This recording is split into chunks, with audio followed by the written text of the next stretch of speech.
안녕하세요. 황당한 아버님 때문에 파혼까지 하게 된 30대 초반의 여성입니다. 하긴 아버님만 문제가 아니고 그런 아버님이 문제라는 걸 전혀 인정하지 못하는 남자친구도 한마디로 그 집구석 인간들 전부 다 문제였네요. 지인을 통해 중견기업을 다니고 있던 저보다 3살 많은 남자친구와는 소개팅으로 만났습니다. 제 이상형과는 거리가 멀었지만 그래도 첫인상이 나쁘지는 않았어요. 대화를 나눠보니 자기 일에 대한 열정도 있는 눈치였고 성실한 사람이라는 게 느껴졌고요. 무엇보다 첫 만남부터 남자친구는 무척이나 적극적이었는데 그 모습이 밉지가 않았습니다. 저희는 이후로 대략 1달 동안 서로를 알아가는 시간을 가졌고 이후에는 연인 사이로 발전하게 되었지요. 사귀는 동안 남자친구와 저 2사람 사이에 큰 문제는 없었어요. 다른 연인들처럼 초반에는 사소한 이유로 말다툼을 하기도 했었지만요. 둥글둥글한 성격의 남자친구와 싫은 소리는 못하는 제가 만났으니 결국 크게 다툴래야 다툴 수가 없었다고 해도 되겠네요. 그래서 이렇게 파혼을 했다는 사실이 지금도 어이없고 실감이 나질 않는 게 솔직한 심정입니다. 사귄 지 얼마 되지 않았을 때 남자친구가 혼자 산다는 사실을 알게 되었어요. 지방에서 나고 자란 남자친구는 서울로 대학을 진학하게 되면서 자연스레 독립을 했다더군요. 처음에 서울에 올라와서는 정말 크게 놀랐답니다. 전세는 고사하고 월세 보증금도 어찌나 비싸던지 결국 고시원에 들어갔다고 해요. 하지만 이런 이야기야 제 친구들에게도 몇 번이고 들었기에 크게 놀라진 않았지요. 사귀는 기간이 길어지면서 자연스레 결혼 이야기도 오가기 시작했습니다. 그리고 그 무렵 저희 어머니의 생신이 다가오고 있었는데 문득 이제 슬슬 남자친구 부모님의 생신도 챙겨야 하는 건가 싶더라고요. 알아둬서 나쁠 건 없겠다는 생각에 어머님의 생신은 언제인지 물어봤어요. 부담스럽지 않은 선에서 케이크나 작은 선물 정도는 챙겨드릴 의사도 있었으니까요. 남자친구는 순간 조금 난처한 표정을 하더니 생신은 며칠 전에 지나갔다고 했습니다. 그리곤 덧붙이기를 기일에 챙겨드리면 된다고 하더라고요. 기일이라니 그게 무슨 소리냐고 하니까 어머님께서 돌아가신 지도 벌써 10년도 넘었다고 하더라고요. 전혀 생각지도 못한 이야기였기에 몹시 당황스러웠지요. 남자친구가 당황한 제 표정을 알아챘는지 그렇게 놀랄 것 없다면서 자기가 서울에 올라오고 얼마 지나지 않았을 무렵 돌아가셨다고 하더라고요. 알고 보니 어머님께선 당신이 아픈 걸 오랫동안 비밀로 하셨더랍니다. 아무래도 돈 문제가 제일 큰 이유였던 것 같다면서요. 평소엔 늘 씩씩하고 밝아 보이던 남자친구가 그 이야기를 할 때는 눈이 다 벌개져선 당장이라도 울 것 같아 제 마음이 다 아팠네요. 남자친구 말에 의하면 남자친구 집이 처음부터 어려웠던 건 아니랍니다. 유복하신 조부모님께서 일찍이 아버님께 많은 재산을 물려주셨기에 남자친구가 어렸을 때만 하더라도 갖고 싶은 거 못 가져본 게 없고 먹고 싶은 거 못 먹어본 적이 없다고요. 하지만 남자친구가 10대에 접어들 무렵 생전일이라곤 해본 적 없던 아버님께서 갑자기 사업을 하시겠다며 집 재산을 시쳇말로 전부 끌어다 다 해먹으셨답니다. 다 말아먹기만 했으면 다행인데 빚까지 지기 시작하시면서 급속도로 가세가 기울었다고요. 이후로는 어머님께서 남의 집 가사도우미를 하시고 밤에는 식당에서 설거지를 하시는 등 평생 안 해보신 고생을 하기 시작하셨답니다. 하지만 옛말에 버는 놈 따로 있고 쓰는 놈 따로 있다잖아요. 남자친구 집이 딱 그랬던 모양이에요. 어머님께선 그렇게 생고생만 하시다 돌아가셨다며. 솔직히 여기까지 들었을 땐 남자친구가 아버님을 어지간히 미워하지 않을까 싶었습니다. 어머님께서 어쩌다가 골병이 들어서 돌아가시게 된 건지 제3자인 제가 들어도 전후 사정이 뻔했으니까요. 하지만 옆에서 지켜본 결과 남자친구는 아버님과 꽤나 돈독한 관계를 유지하고 있었어요. 아버님뿐만 아니라 언니와도 그렇고요. 하긴 가족이라는 게 모르지요. 저는 모르는 또 다른 사정이 있었는지도요. 아무튼 남자친구와 저는 총 2년의 연애 끝에 결혼을 약속하게 되었습니다. 결혼 이야기가 나왔으니 정식으로 아버님과 남자친구의 누나에게 인사를 드리러 갔지요. 남자친구에게는 4살 많은 누나도 있었는데 미혼이었고 아버님과 단둘이 살고 있었습니다. 시댁에 도착하니 아버님께서는 잘 왔다고 반갑게 맞아주셨습니다. 그리고는 안방에 들어가서 어머님께도 인사를 드리라 하시더군요. 순간 멈칫했지만 그래도 아버님께서 그렇게 말씀하시니 일단 내라고 대답하고 남자친구를 따라 안방으로 향했습니다.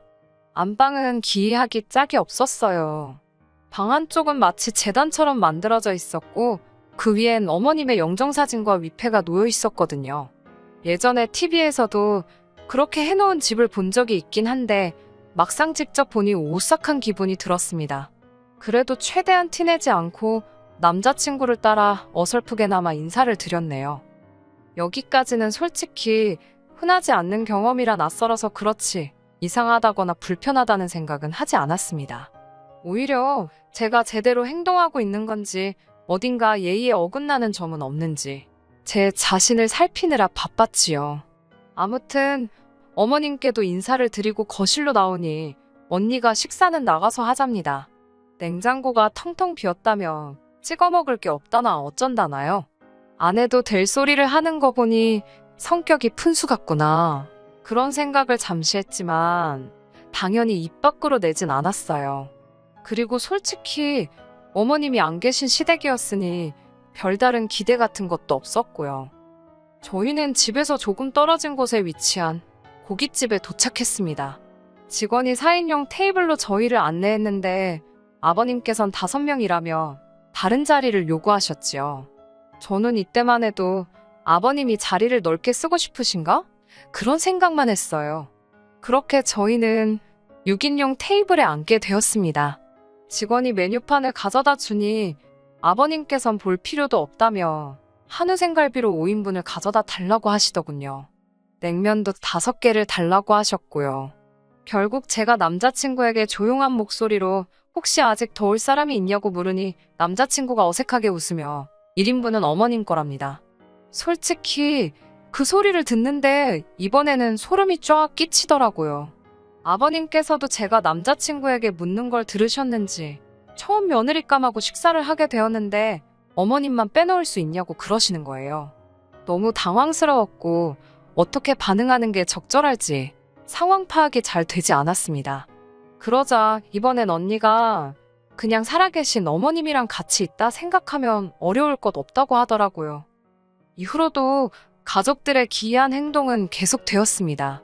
빈자리 앞에 놓여있는 접시에 구워진 갈비를 올려놓질 않나, 냉면을 비벼놓질 않나, 콜라도 한 잔 따라 놓더라니까요.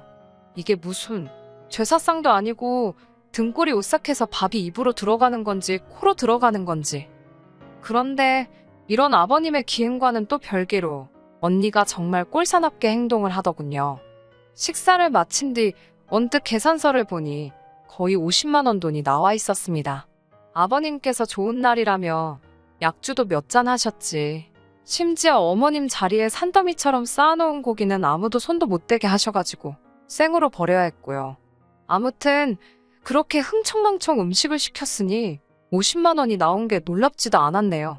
그리고 솔직히 제가 계산할 생각도 없었기에 크게 신경 쓰지도 않았고요. 별 생각 없이 식당을 나가려는데 언니가 저더러 계산 안 하냐입니다. 제가 너무 황당해서 왜 제가 돈을 내냐고 물으니 제가 인사하러 왔으니까 저 때문에 외식한 거라며 그러니까 제가 해야 한다는 거예요. 이 언니가 지금 나랑 기싸움 하자는 건가? 그런 생각도 들고 솔직히 전 아버님 때문에 체할 것 같아서 고기도 얼마 먹지도 못했는데 언니가 너무 뻔뻔하게 저한테 돈을 내라고 하니까 오기가 생겼습니다. 저는 언니한테 전 아버님이 사주시는 줄 알고 따라 나왔다고 원래 이렇게 처음 며느리감이 인사 오면 시부모님 되실 분들이 한상 거하게 차려주시지 않냐고 받아쳤네요. 그리고는 언니 옆에 있던 아버님께 배부르게 잘 먹었다고 허리 숙여 인사를 드렸습니다. 그러자 아버님도 어색하게 웃으시며 언니더러 계산하라 하시더군요. 전 뒤도 안 돌아서고 고깃집을 빠져나왔습니다. 들릴 듯 말 듯하게 욕하는 소리가 들렸지만 무시해버렸어요. 제가 빈손으로 인사를 간 것도 아니었는데 무슨 고기까지 사라는 건지. 결국 원래대로라면 커피라도 한 잔 대접하려고 했지만 이미 언니나 저나 기분이 상할 대로 상한 상황이었기에 식사를 마치곤 바로 서울로 올라왔습니다. 하지만 이 정도의 신경전 때문에 제가 파혼을 결심한 건 아닙니다. 아버님과 남자친구 가족들의 억지는 때와 장소가 없더라고요. 지난달 상견례가 있었습니다. 그땐 저희 부모님도 이미 남자친구의 어머님께서 돌아가셨다는 사실을 알고 계셨고요. 상견례는 중식당에서 하게 되었는데 아버님의 제안으로 이루어진 일이었습니다. 설마 어머님이 좋아하셔서 고르신 장소는 아니겠지라며 농담처럼 남자친구에게 떠봤는데 순진한 남자친구가 맞다고 순순히 대답을 하더라고요. 어이도 없고 황당했지만 그게 전부가 아니었네요. 상견례 당일 약속 시간은 6시였는데 어쩌다 보니 아버님과 언니가 제일 먼저 도착을 했고 뒤를 이어 저와 남자친구가 도착을 하게 되었습니다. 약속 시간까지는 20분이나 남아 있었지만 혹시나 싶어 룸에서 나와 부모님께 전화를 드렸습니다. 저희 부모님께선 걱정 말라며 이제 곧 도착한다고 하셨고요.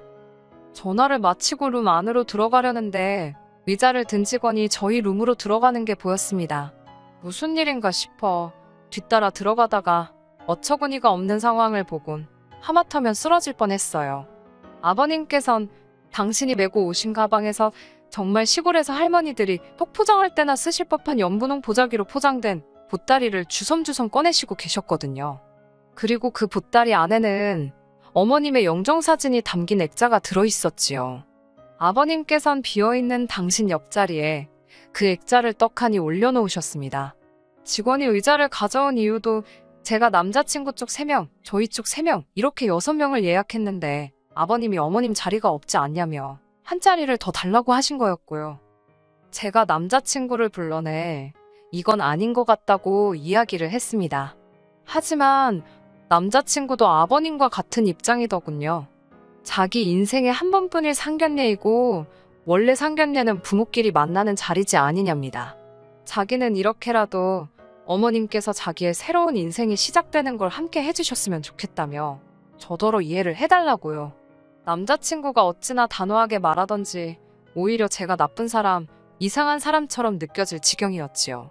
그때 저쪽에서 저희 부모님이 식당으로 들어오시는 모습이 보였고 저는 남자친구에게 룸으로 들어가라 했습니다. 두 분이 당황하지 않으시도록 일단 제가 먼저 상황 설명이라도 드려야겠다 싶었거든요. 제 이야기를 들으신 부모님께서는 무슨 말 같지도 않은 소리냐며 불편한 기색을 보이셨습니다. 저는 그래도 좋은 일로 모인 자리인 만큼 얼굴 붉히는 일은 없었으면 좋겠다고 조금만 이해해달라고 부모님께 부탁을 드려야만 했어요. 상견례는 솔직히 개판이 따로 없었습니다. 아버님께서 말끝마다 영정사진에 대고 당신은 어떻게 생각하냐, 마음에 드냐 그러면서 집사람이 여기 같이 있으니 그래도 힘이 나신다. 저나 저희 부모님으로선 뭐라고 대꾸하기도 힘든 대화를 계속해서 이어나가셨거든요.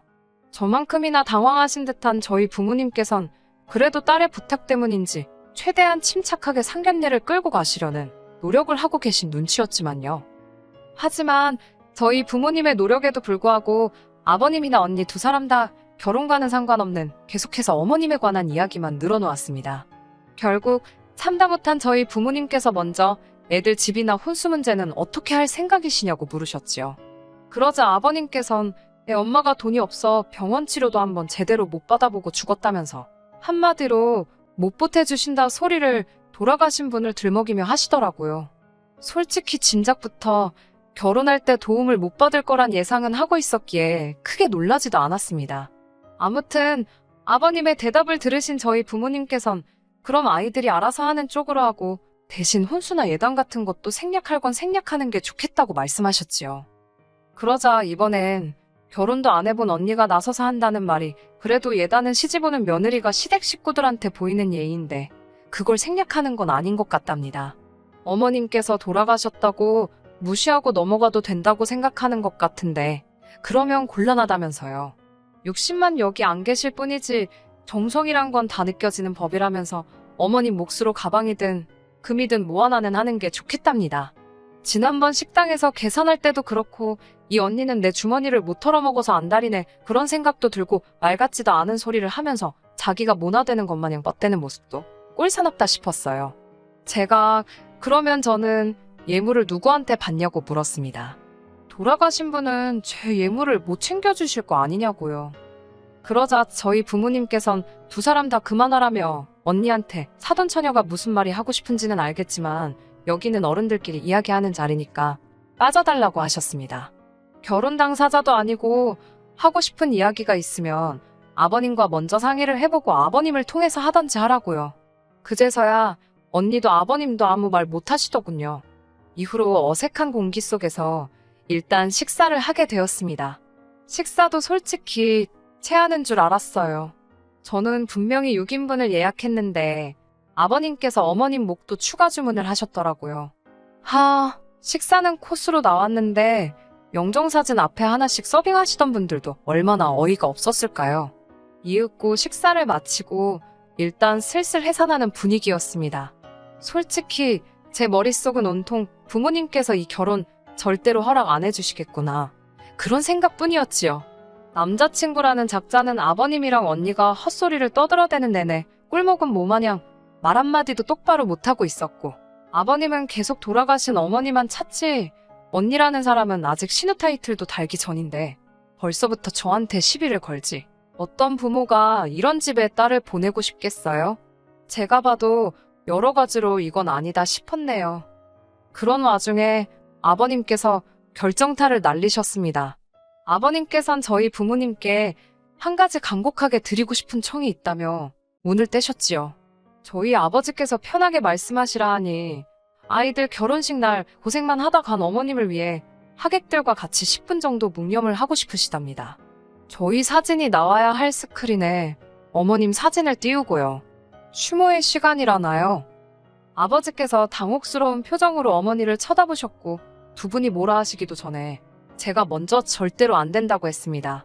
아예 조부모님, 왜 조부모님 제사까지 지내시지 그러냐고 절대로 안 된다고 싫다고 그랬네요. 예식 간소화한다고 주례도 없앴는데 30분 예식 시간 중 10분을 그런 데다가 날리고 싶지 않다고 했습니다. 그러자 아버님께서 저 말하는 싸가지 좀 보라며 어머님이 하늘에서 저 때문에 통곡을 하실 거랍니다. 그때였어요. 저희 부모님께서 왜 남의 집 귀한 딸한테 싸가지를 운운하시냐며 상식적으로 애들 결혼식장에서 죽은 사람 추모를 하자는 게 말이 되는 소리냐며 호통을 치셨어요. 돌아가신 양반 안타까운 거야 알겠지만 엊그제 돌아가신 것도 아니고 10년도 더 되었다면서 적당히 하시라고요. 그러자 아버님께서는 어머님 영정사진을 끌어안고는 서러워서 못 살겠다며 살았건 죽었건 지 시어머니 될 사람인데 저렇게 매정하다고 아버님께선 나오지도 않는 눈물을 쥐어짜내시는 것 같았어요. 급기야 언니까지 가세에서는 엄마 없는 서러움이 이런 거냐며 자기들이 많은 걸 바랬냐고 이러니 죽은 사람만 불쌍하다나 어쩐다나. 아니 막말로 저 때문에 돌아가신 것도 아닌데 왜 저한테 난리인지 어이가 없더라고요. 저희 부모님께선 상대할 가치도 없다고 이런 집구석으론 절대로 시집 못 보낸다며 화를 내시곤 저를 끌고 나가셨습니다. 그제서야 남자친구가 따라 나오는 신용을 하며 저희 부모님더러 한다는 말이 저를 많이 사랑한다고 이번만 좀 어떻게 이해해 주시면 안 되겠냐입니다. 추모의 시간 10분이 너무 길다고 하시면 반으로 줄여서 5분만 해도 괜찮다나요? 저희 아버지께서 남자친구더러 한마디만 더 하면 대갈통을 박살을 내놓는다고 입 다물고 꺼지라 하시더군요. 전 저희 아버지가 그렇게 상스러운 소리 하시는 거 태어나서 그날 처음 봤어요. 그렇게 파혼하게 되었습니다. 이튿날 남자친구가 전화를 걸어와선 한다는 말이 일단 아버님과 언니 앞에서 내내 해놓고 뒤로 여우처럼 조율하면 될걸 제가 일을 너무 크게 만들었답니다. 그래도 자기는 저랑 결혼하고 싶다며 일단 아버님께 죄송하다고 하래요. 누가 잘했고 잘못했고를 떠나서 어른이 먼저 사과하는 그림은 웃기지 않냐고요. 제가 먼저 숙이고 들어가면 자기가 아버님 잘 설득해서 저희 부모님하고 다시 한번 이야기해보시게 자리를 만들어 보겠다나요. 어처구니가 없어서 남자친구한테 그럴 필요 없다고 나는 오빠하고 결혼하고 싶은 생각이 싹 사라졌다고 했습니다. 돌아가신 어머님 곁이나 온 가족이 지키라고요. 그리고 또 전화하면 저희 아버지께 말씀드릴 거라고요. 대갈통이 나만 하겠냐고 덧붙이곤 전화를 끊고 아예 차단까지 해버렸어요. 지금 이 사연을 쓰면서도 어이가 없고 헛웃음만 나오네요. 저야말로 이런 집구석에 시집가지 말라고 조상신이 도와준 것 같아서 어떻게 향이라도 피워드려야 하나 싶습니다. 감사합니다, 조상님들. 끝까지 들어주셔서 감사합니다. 오늘의 사연은 여기까지입니다. 구독과 좋아요, 알람 설정 부탁드리고 더 좋은 사연으로 다시 찾아뵙겠습니다. 감사합니다.